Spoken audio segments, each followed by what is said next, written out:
महेंद्रगढ़ भिवानी लोकसभा क्षेत्र के साथ लगती राजस्थान सीमा के जिला के अधिकारियों की भिवानी पुलिस अधीक्षक कार्यालय में बैठक का आयोजन किया गया ताकि लोकसभा चुनाव निष्पक्षता और निर्भीकता से करवाए जा सके।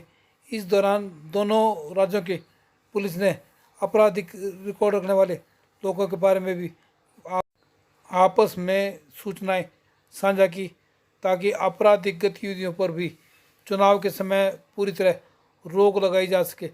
पुलिस अधीक्षक वरुण सिंगला ने बताया कि दोनों राज्यों की पुलिस ने गहनता से विचार विमर्श किया ताकि चुनाव शांतिपूर्ण ढंग से संपन्न हो सके।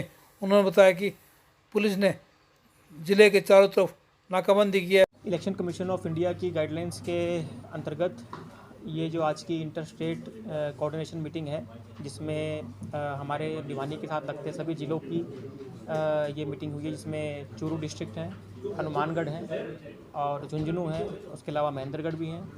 तो सभी जो डीएसपी स्तर, सीओ स्तर जो होता है और जो एसएचओ हैं और एसपी सभी ऑफिसर्स की आज यहाँ पर बैठक हुई है। काफ़ी विस्तार से हमने जितने भी हमारे इलेक्शन से संबंधित जो इलेक्शन को फ्री एंड फेयर कंडक्ट कराने के लिए जितने भी गाइडलाइंस हैं उस पर हमारे विस्तारपूर्वक डिस्कशन हुई है और जॉइंट ऑपरेशंस, जॉइंट नाकाबंदी इत्यादि जो है उसकी एक स्ट्रेटेजी बनाई गई है, जिसको आगे आने वाले समय में क्रियान्वित किया जाएगा। हमारा उद्देश्य ये है कि जितने भी स्थायी वारंटी एवं अन्य वांछित अपराधी हैं जो कि हमारे एरिया में हैं और दूसरे ज़िलों में वांटेड हैं या हमारे एरिया के दूसरे ज़िलों में छुपे हुए हैं, उन सभी की धरपकड़ करना, उसके साथ साथ नाकाबंदी को मजबूत करना ताकि किसी भी तरह की सप्लाई ऑफ, चाहे वो शराब हो या कोई नकदी हो या कोई हथियार हो या अन्य कोई एनडीपीएस इत्यादि प्रतिबंधित वस्तुओं की किसी भी तरह की आवाजाही उसको पूरी तरह से रोक लगाना, इस संबंध में हमारी पूरी डिस्कशन हुई है। हमारे पीओज, बेल जंपर्स इत्यादि इनकी लिस्ट हमारी आपस में शेयर हुई हैं। तो कुल मिला के हमारी अच्छी एक डिस्कशन के बाद आगे की हमारी रूपरेखा बन चुकी है और उसके अनुरूप हम काम करेंगे।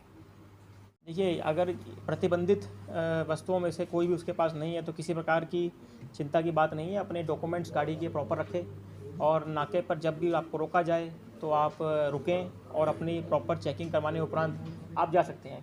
यह सभी टीमों को दिशा निर्देश दिए गए हैं, किसी की भी हरासमेंट ना हो, आम जन से सौहार्दपूर्ण व्यवहार रखें और अगर कोई प्रतिबंधित वस्तु आपसे मिलती है तो उसकी ड्यू चेकिंग करने के बाद ही आप आगे जा सकते हैं।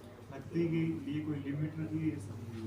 नकदी 50,000 से ज़्यादा की अगर नकदी आप लेके चलते हैं तो इसमें उसको कैश सीजर में रखा जाता है। फिर आपको एक्सप्लेन करना होगा उसको to the team at the district level कि उसको आप किस पर्पस के लिए और कहाँ से लेके आए थे। अगर वो सही पाया जाता है तो वो रिलीज़ भी हो जाती है। इमरजेंसी कुछ हो जाता है या फिर वो चेक करवा देता है या कोई वैल्यू दे देता है तो उसको छोड़ दिया जाए? देखिए, 50,000 की अगर वो वहीं पर कोई कारण स्पष्ट कर देता है तो उसको वहाँ भी छोड़ा जा सकता है। अगर हमारे जो टीम चेकिंग अफसर है उसको इस पर संदेह होता है कि वो सही नहीं है या वेरीफाई नहीं कर पाता है उस कारण को, तो उसको सीज किया जाएगा। नेक्स्ट फिर टीम जो डिस्ट्रिक्ट लेवल की टीम है वो उसको चेक करेगी। ये इंश्योर किया जाएगा किसी प्रकार की हरासमेंट किसी की ना हो। Thank you. हर ज़िले के साथ अलग अलग नंबर्स में हैं जो कि काफ़ी डिटेल लिस्ट है, जिसमें पीओ, बेल जंपर, अन्य तो it runs in hundreds of them जो नंबर टोटल हैं। अलग अलग डिस्ट्रिक्ट के साथ अलग अलग नंबर्स हैं उसके, तो वो हमारी आपस में शेयर हो गई है लिस्ट। हमारे व्हाट्सएप ग्रुप्स भी बन चुके हैं और इसके ऊपर जो आपस में एसएचओ लेवल पे जो कोऑर्डिनेशन चाहिए और जो डीएसपी स्तर पे जो कोऑर्डिनेशन चाहिए वो भी हमारा आज हो गया है। कितने नाके लगे?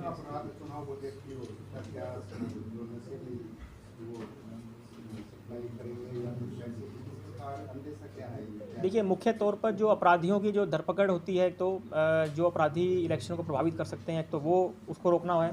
उसके अलावा जैसा कि मैंने बताया तो आर्म्स की तस्करी है या फिर एनडीपीएस की है या फिर कैश की मूवमेंट है, जो ह्यूज अमाउंट ऑफ कैश, उसकी मूवमेंट को रोकना है। वो हमारा हम मान के चल रहे हैं कि इस प्रकार की हमारी और एक लिकर की मूवमेंट को, इसको रोकने के लिए मुख्यतः हमारे फोकस रहेगा। कितने नाके लगाए गए सर? कितनी टीमें? देखिए, भिवानी के साथ जो इंटर स्टेट बॉर्डर है उस पर 10 नाके भिवानी लगाए हैं। उसके साथ साथ कॉरस्पॉन्डिंगली डिस्ट्रिक्ट चूरू, झुंझुनू, हनुमानगढ़, इन्होंने अपने अपने नाके लगा रखे हैं। उसके अलावा कुछ कच्चे रास्ते हैं वो भी हमारे दोनों टीमों के द्वारा आइडेंटिफाई किए गए हैं। और जिस प्रकार से अपराधियों की धरपकड़ करने के लिए एक सरप्राइज एलिमेंट रखते हुए हम स्थायी नाकों पे और हम अस्थायी कच्चे रास्तों पर भी नाकाबंदी करेंगे। जी बिल्कुल, सीसीटीवी कैमरास जो हैं काफ़ी सारे नाकोस पे ऑलरेडी इंस्टॉल्ड हैं। हमारे यहाँ के नाकोस पे तो ANPR कैमराज इंस्टॉल्ड हैं, जिसमें इवन नंबर प्लेट भी डिटेक्ट होती है किसी भी व्हीकल की। तो मैक्सिमम नाकों पे CCTV की व्यवस्था है, जहाँ नहीं है वो जल्दी आने वाले समय में हो जाएगी।